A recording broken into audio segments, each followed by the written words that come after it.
Hello everyone, welcome to educational chit chat. आज हम class 12th की अंतरा पाठ्य पुस्तक की एक कविता तोड़ो पढ़ेंगे, जिसके कवि हैं रघुवीर सहाय। आइए कविता परिचय देखते हैं। तोड़ो उद्बोधन परक कविता है। उद्बोधन परक कविता होती है बेटा जागरूक करने वाली कविता, चेताने वाली, अलर्ट करने वाली कविता। इसमें कवि सृजन हेतु चट्टानों, पत्थरों और ऊसर को तोड़ने के लिए कह रहा है। ऊसर होता है जमीन का वो भाग जो अनुपजाऊ है। कवि नव निर्माण के लिए प्रेरित करता है। कविता ऊपर से सरल प्रतीत होती है, परंतु कवि ने प्रकृति की तुलना मानव मन से करके कविता को एक नया आयाम दे दिया कि उसने प्रकृति की तुलना जो है वो मानव के मन से की है। तोड़ने से यहाँ कवि का अभिप्राय विध्वंस से नहीं, सृजनात्मकता की शुरुआत से है कि कुछ नया शुरू करने के लिए पुराने को तोड़ना जरूरी है। कवि कहता है कि यदि मन में खीज समाई है, खीज यानी इरिटेशन, यदि उस खीज को और ऊब यानी उदासी को दूर ना किया जाए, तब तक कोई भी व्यक्ति पूरे उत्साह के साथ सृजन कार्य नहीं कर सकता। अब कविता देखते हैं। तोड़ो तोड़ो तोड़ो, ये पत्थर ये चट्टाने। यहाँ कवि तोड़ने के लिए कह रहा है। किनको? पत्थरों को, चट्टानों को, जो एक अच्छी खासी भूमि को, जो उपजाऊ भूमि है जिसमें फसल हो सकती है, उस भूमि को बेकार कर रहे हैं वो पत्थर, वो चट्टान। और यहाँ ये पत्थर और चट्टान प्रतीक है बाधाओं के, कि मानव के जीवन में आने वाली बाधाएं भी इसी तरह हैं, इन्हें हटा देना चाहिए। ये झूठे बंधन टूटे, ये झूठे बंधन जो मानव के अंदर पुरानी परंपराओं के हैं, जो परंपराएं आज के समय में तर्कसंगत नहीं हैं, उनके बंधन टूट जाने चाहिए। अंधविश्वास के या अविश्वास के, अपने ऊपर विश्वास की कमी होने के जो बंधन है, जिन्होंने मानव के मन को जकड़ रखा है। कई बार होता है कि कुछ काम करने के लिए व्यक्ति प्रेरित होता है, लेकिन उसके अंदर विश्वास नहीं हो पाता कि वो इस काम को कर पाएगा, तो उस अविश्वास ने उस मन को जकड़ रखा होता है। इसलिए यहाँ पर कहा गया है कि ये झूठे बंधन टूटे, कि इन झूठे बंधनों को तोड़ दिया जाना चाहिए। तो धरती को हम जाने, कि यदि धरती से पत्थर और चट्टानों को हटा दिया जाए तो पता चलेगा कि वो धरती कितनी उपजाऊ है।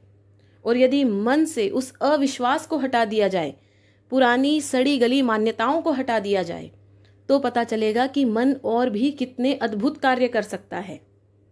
सुनते हैं मिट्टी में रस है, जिससे उगती दूब है।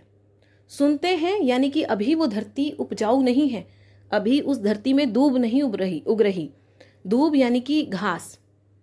तो सुनते हैं मिट्टी में रस है, कि मिट्टी इस लायक है, मिट्टी में उपजाऊ शक्ति है जिससे घास उग सकती है, जिससे एक नया सृजन हो सकता है।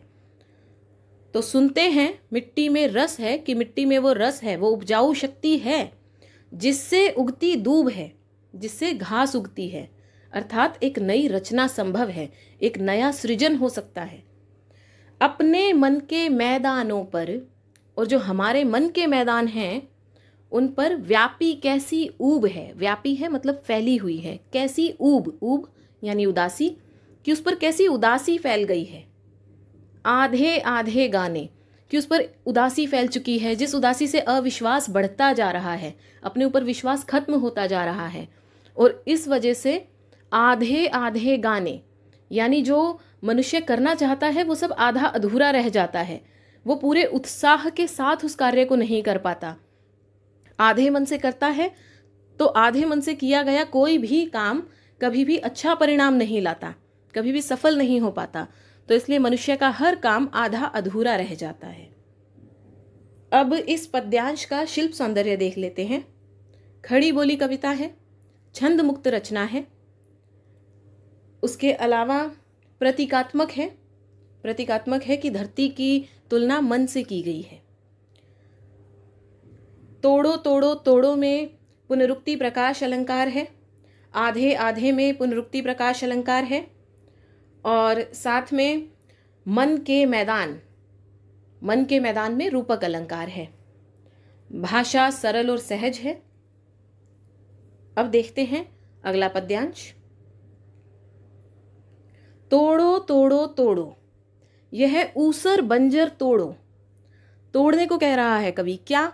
जो ज़मीन का अनुपजाऊ भाग है उसे तोड़ने के लिए कह रहा है कि जो ज़मीन का अनुपजाऊ भाग है, मतलब ज़मीन है, उपजाऊ है, लेकिन उसकी देखरेख ना करने के कारण उसके ऊपर का जो भाग है वो अनुपजाऊ हो गया, तो उस पर उसको तोड़ने की ज़रूरत है। यह चरती परती तोड़ो। चरती होती है वो जगह जो पशुओं के चरने के लिए छोड़ दी जाती है कि इस पे अब कुछ फसल नहीं उगाई जाएगी, इस पे जो घास फूस उगती है ठीक है उसको पशु चर लेंगे, ये खास अच्छी जगह नहीं है।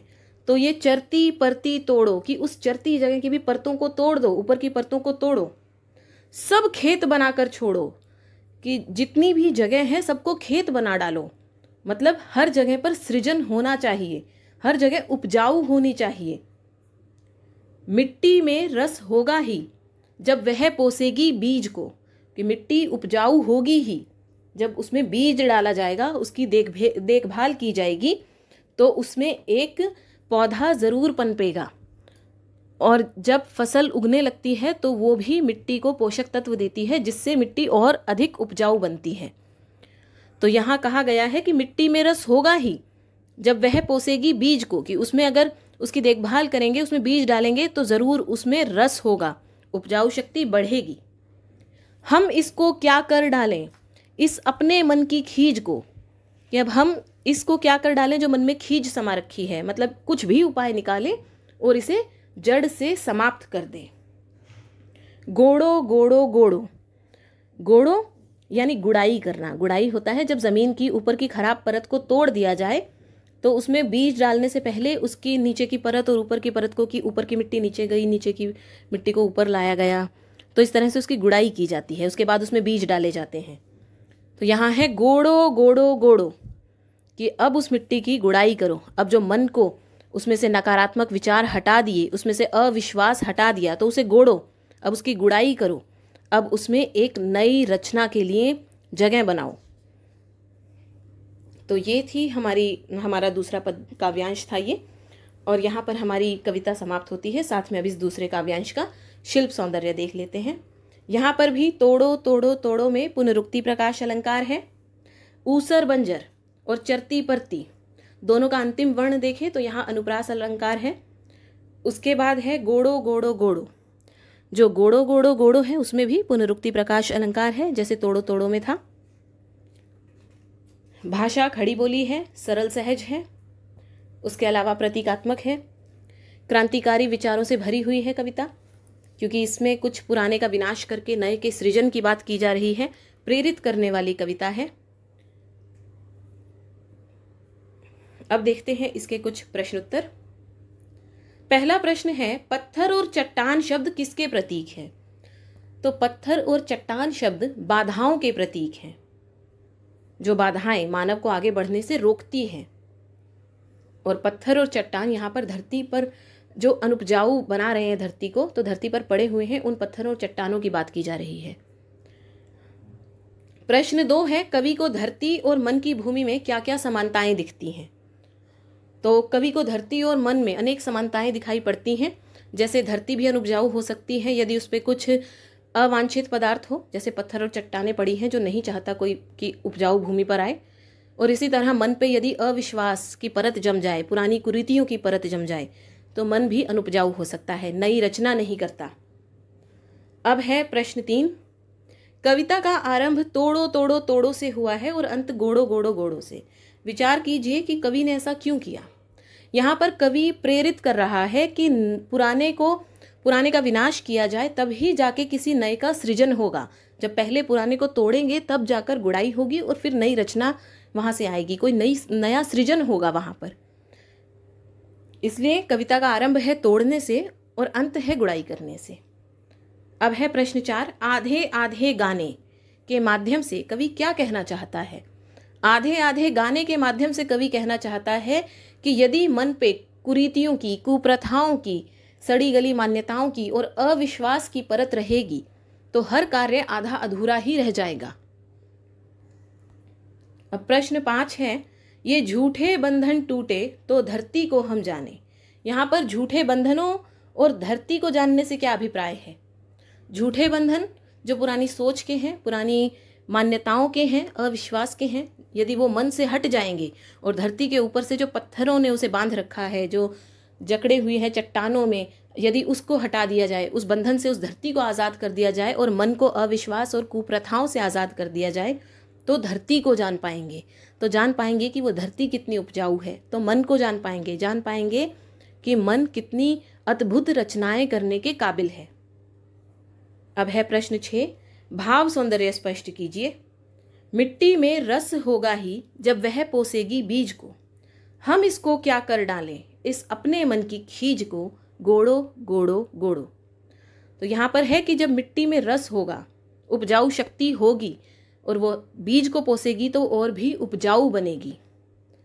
हम इसको क्या कर डालें, इस अपने मन की खीज को, कि जो हमारे मन में खीज समाई हुई है, उबाऊपन हो रहा है, उदासी भरती जा रही है, इसको कैसे मन से निकाल फेंके और फिर गोड़ो गोड़ो गोड़ो यानी गुड़ाई करें, उसमें नई रचना के लिए जगह बनाए। यहाँ पर कविता समाप्त, इसके प्रश्न उत्तर भी समाप्त। Thank you for watching.